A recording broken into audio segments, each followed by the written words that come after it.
Hey Munchkins, welcome back to my channel. I'm pretty excited about this one. Reached a real milestone in the build now. Finished the seat blank, and I wanted to take some time now to cover my luggage selection, why I've selected luggage, you know, where it's going to go and that sort of thing. I'm also going to cover navigation, my navigation aids, why I've selected those and what navigation aids I'm going to use. I'm going to cover tyres. I'm going to cover the loadout. Yeah, it's pretty exciting. Reached a real milestone. All right, let's get into it. As you all know, this is the pillion blank that I've been working on. She's pretty much done now. Just needs to be painted up really. She just pops off nice and easy with the key.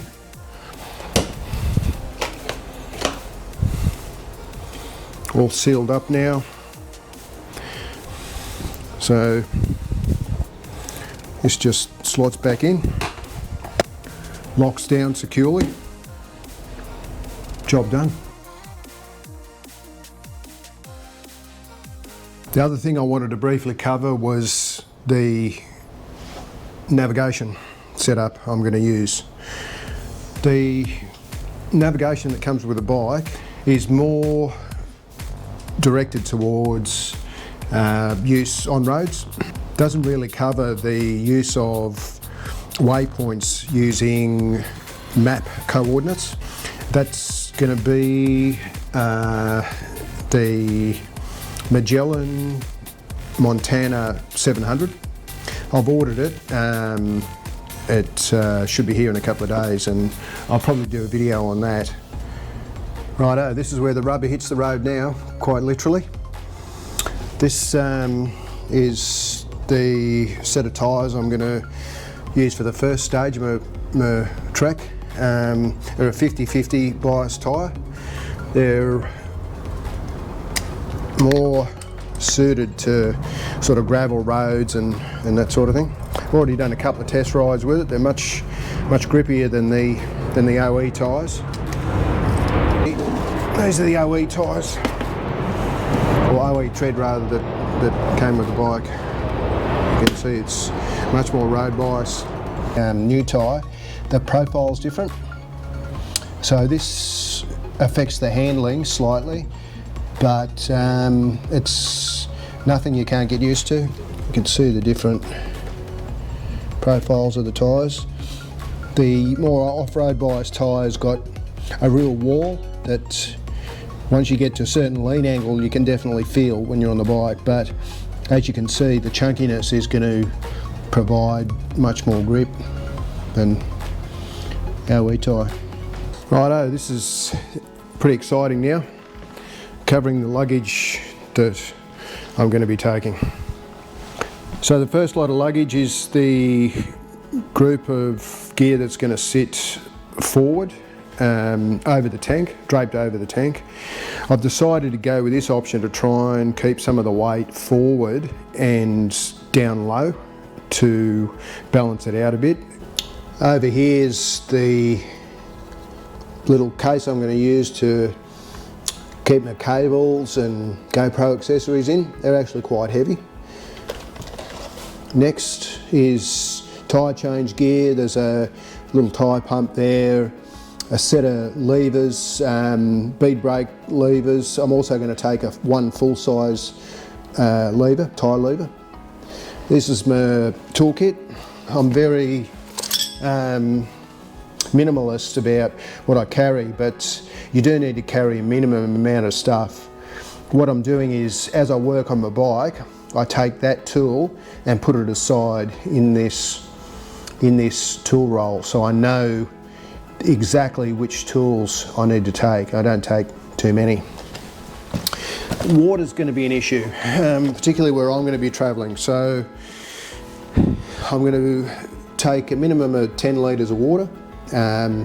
This is a giant loop, 2 US gallon water container, so that's about 7.5 litres there. So all up there'll be more than 10 litres of water I hope to carry with me every day. I'm a bit lucky actually. I've got a lot of gear from hiking, doing multiple days hike. So all my gear for hiking is very lightweight and good quality, because when you need to carry your house on your back, you're very conscious about weight. So I've got some good gear. Next we come to the duffel bag that's going to sit behind me. On top of the duffel bag will be my tent. Sleeping gear is next. Some of us are a bit luxurious by hiking standards, but I've got a good quality mattress there, air inflatable mattress, a good quality pillow. I've got a little camp bed there, lightweight aluminium camp bed that's going to help get me up off the ground, particularly when it's cold. Helinox foldable seat, lightweight seat, that'd be quite handy. A lightweight MacPack fold out aluminium table. It's really quite lightweight.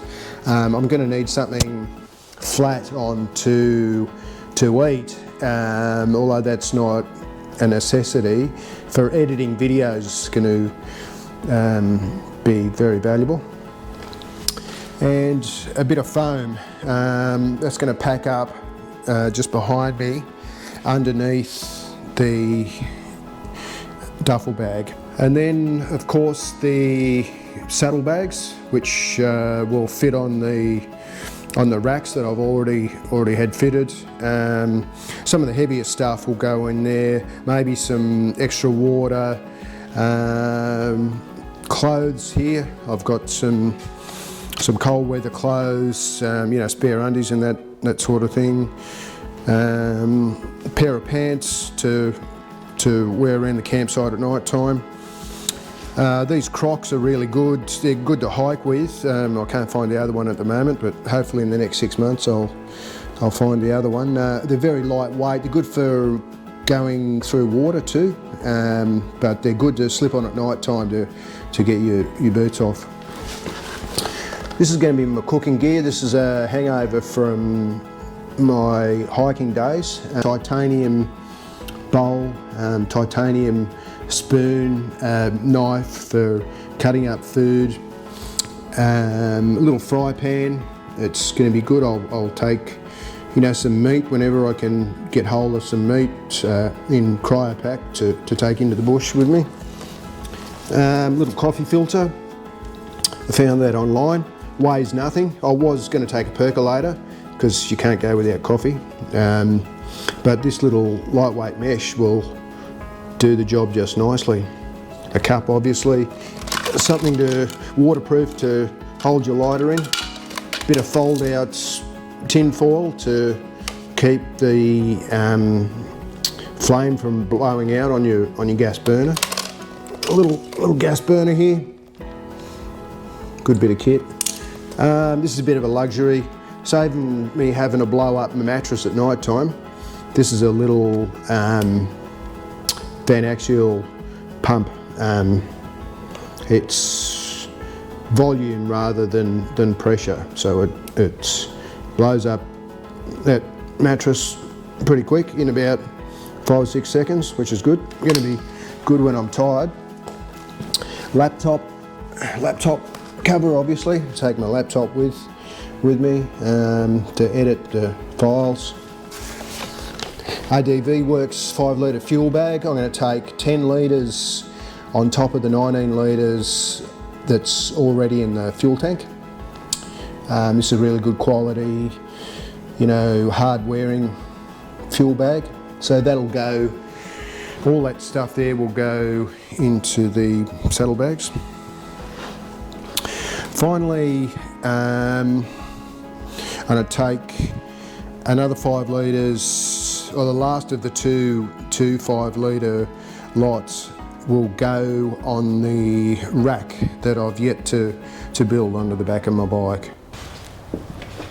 This is how I'm going to fit up the front saddlebags. I want to Going to go over the tank.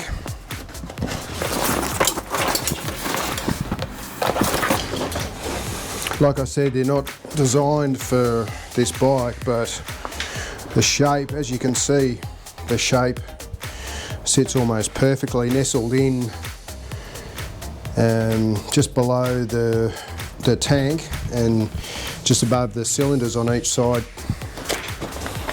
So when it's secured with some straps, it'll be nice and tight, won't slop around, it won't jump around, and it'll move significant amount of weight forward, which is going to be great. About 10 kilos.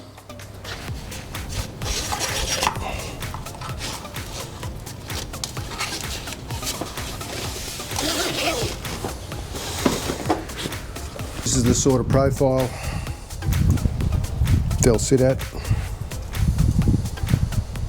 roughly level to the level of the fuel in the tank. What I'm going to have to worry about is putting some sort of protection against the tank to stop it wearing, but I'll use some diamond coat and put some rubber maybe there.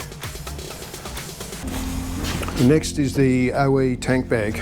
This is just going to sit nicely, clips in, securely, nice and secure there. Next is going to be my foam mat. Bit of a luxury, but it doesn't weigh much. And on top of that, a duffel bag. Which will strap down with these clips at each of the four corners. Next is going to be my tent. Going to sit on top like that,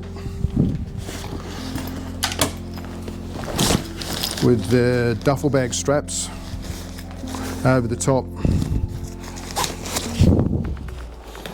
And a clip down on each side, and then pull down nice and tight. This can be a bit of a backrest too.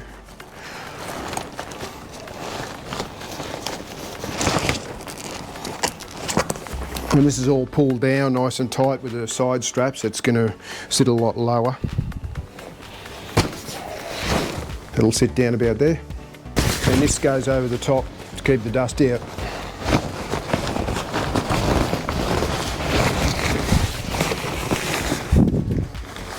So there's only really going to be above the seat something like, you know, maybe 8 kilos max, 10 kilos max.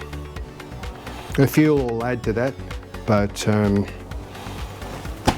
the idea with the fuel is to only have it there as long as you run out that amount of fuel in your tank, and then you stop and put that fuel that's stored outside the tank inside the tank, which redistributes the weight. So like 80 kilometres maybe, 70 kilometres on dirt road, you know, you'd be carrying extra fuel and then put that inside the tank. So all up, I'm going to be carrying 29 litres of fuel, so that should get me a decent way really. Probably, you know, 500 k's off-road at least, I reckon. And the panniers. Panniers are pretty straightforward. Sort of covered these already really, but this is how they fit on with the overall load.